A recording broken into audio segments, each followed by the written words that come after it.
Wherever you go, whatever you do, throw a little at it. Omax, Vest and Briefs. நேர்களுக்கு வணக்கம். தமிழ் ஜனம் digital exclusive நிகழ்ச்சிக்கு உங்களை வரவேற்கிறோம். இன்டர்நேஷ்னல் மானிட்டரி ஃபண்ட் என்று சொல்லக்கூடிய IMFனுடைய மேனேஜிங் டைரக்டர் இந்தியா குறித்து என்ன சொல்லியிருக்காங்க அப்படிங்கிறது தான் இன்றைக்கி இந்த டிஜிட்டல் எக்ஸ்க்ளூசிவ் ப்ரோக்ராமில் பார்க்க இருக்கிறோம். அதுக்கு முன்பாக தமிழ் ஜனம் யூடியூப் சேனலை சப்ஸ்கிரைப் பண்ணலைன்னா உடனே சப்ஸ்கிரைப் பண்ணிவிடுங்க. அடுத்த வாரம் IMF மற்றும் வேர்ல்டு பேங்க் இது ரெண்டு அமைப்புகளுடைய ஆனுவல் ஜெனரல் மீட்டிங் நியூயார்க் நகரத்தில் நடக்க போகுது. அதுக்கு முன்பாக IMFனுடைய மேனேஜிங் டைரக்டர் கிறிஸ்டாலினா ஜார்ஜிவா இன்றைக்கி நியூயார்க் நகரில் செய்தியாளர்களை சந்திக்கிறாங்க. அப்போது சில விஷயங்களை சொல்கிறாங்க. குறிப்பாக உலக பொருளாதாரம் பற்றியும் இந்தியாவினுடைய பொருளாதாரம் பற்றியும் சில முக்கியமான விஷயங்களை சொல்லியிருக்காங்க. அவங்க என்னென்ன விஷயங்களை சொல்லியிருக்காங்க அப்படின்னு பார்ப்போம். அதாவது 2021 கொரோனா உலகத்தை தாக்குனதுக்கு அப்புறம் தொடர்ச்சியாக உலகத்தினுடைய பொருளாதார வளர்ச்சி வீழ்ச்சியை நோக்கியே சென்று கொண்டு இருக்கிறது. அது நமக்கு பெரிய கவலை அளிக்குது அப்படின்னு சொல்லியிருக்காங்க. கொரோனா காலத்தில் கூட உலக பொருளாதார வளர்ச்சி 3.7 அப்படின்னு இருந்த நிலையில் இப்போ இருக்கக்கூடிய சூழ்நிலையில் அது 3 அப்படிங்கிற ஒரு நிலைமைக்கு போயிருக்கு. இதெல்லாம் நினச்சா எங்களுக்கு ரொம்ப கவலையாக இருக்குது அப்படின்ட்டு இருக்காங்க. அது மட்டும் இல்லை, 2029 உலகத்தினுடைய கடன் மொத்த GDPயில் 100% தாண்ட போகுது அப்படின்னு சொல்லி ஒரு பெரிய அச்சத்தை ஏற்படுத்தியிருக்காங்க. இது அப்படி ஒரு சூழல் வந்ததுன்னா அது உலக பொருளாதார மந்த நிலையை நோக்கி போகும். அதுலேருந்து உலகம் எப்படி வெளிவர போகுதுன்னு தெரியல அப்படின்னு கவலையை தெரிவிச்சிருக்காங்க. அது மட்டும் இல்லை, இந்த உலக பொருளாதார வீழ்ச்சி அடைந்துகிட்டு இருந்தாலும் அதுக்கு மத்தியில் ஒரு வலுவான சக்தியாக இருந்து கொண்டிருந்த சீனாவினுடைய பொருளாதார வளர்ச்சியும் டீசலரேட் ஆயிடுச்சு. அது எங்களுக்கு ரொம்ப கவலையாக இருக்குது அப்படின்னு கவலையை தெரிவிச்சிருக்காங்க.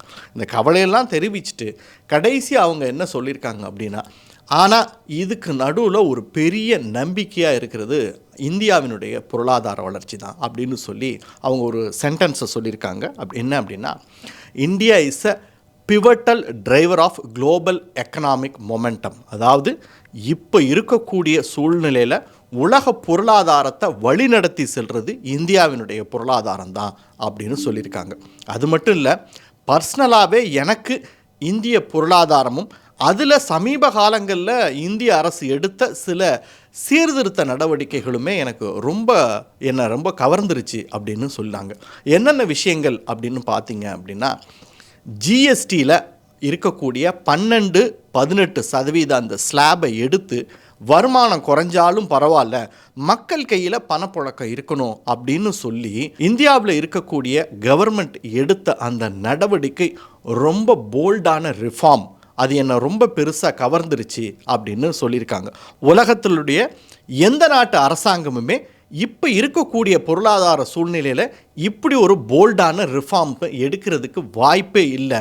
ஆனால் அதையெல்லாம் தாண்டி இந்தியா தைரியமாக அப்படி ஒரு போல்டு ஸ்ட்ரக்சுரல் ரிஃபார்ம்ஸை எடுத்திருக்காங்க அப்படின்னு சொல்லியிருக்காங்க. அது மட்டும் இல்லை, பண பரிவர்த்தனையில் இந்தியா கொண்டு வந்த டிஜிட்டலைசேஷன், அந்த UPI, அதுக்கு ஒரு பெரிய வரவேற்பு தெரிவிச்சிருக்காங்க. அது மட்டும் இல்லாமல் தனிநபர் வருமான வரி விலக்கில் அந்த ஸ்லாபை உயர்த்தினதையும் பெரிய அளவில் பாராட்டியிருக்காங்க. தங்களுடைய வருமானம் குறைஞ்சிரும் அப்படின்னு தெரிஞ்சு மத்தியில் இருக்கக்கூடிய ஒரு அரசாங்கம் எடுக்கக்கூடிய மிகப்பெரிய தைரியமான நடவடிக்கை இது அப்படிங்கிறத கிறிஸ்டாலினா ரொம்ப தெளிவாக பதிவு பண்ணியிருக்காங்க. உலக பொருளாதாரத்தோட கிராஃப் தொடர்ச்சியாக சரிஞ்சுக்கிட்டு வந்தாலும் இந்தியாவினுடைய பொருளாதார வளர்ச்சி ரொம்ப சீராக இருக்குது. வரக்கூடிய நிதியாண்டில் இந்தியாவினுடைய வளர்ச்சி IMFனுடைய கணிப்புப்படி 6.5% இருக்கும் அப்படின்னு ரொம்ப ஆணித்தரமாக சொல்லியிருக்காங்க. அது மட்டும் இல்லை, இந்தியா ப்ரூவ்டு டவுட்டர்ஸ் ராங். அதாவது இந்திய பொருளாதாரத்தின் மீது நிறைய பேர் சந்தேகத்தை எழுப்பியிருந்த நிலைமையில் அதையெல்லாம் தவறு அப்படின்னு இந்தியாவினுடைய வளர்ச்சி உலகத்துக்கு நிரூபிச்சிருச்சு அப்படின்னு சொல்லியிருக்காங்க. இந்த நேரத்தில் இந்தியாவை ஒரு டெட் எக்கானமின்னு சொன்ன அமெரிக்க அதிபர் டொனால்டு ட்ரம்ப்போட கருத்தை அது பொய்யாக்கிருச்சு அப்படின்னு கூட நாம் எடுத்துக்கலாம்.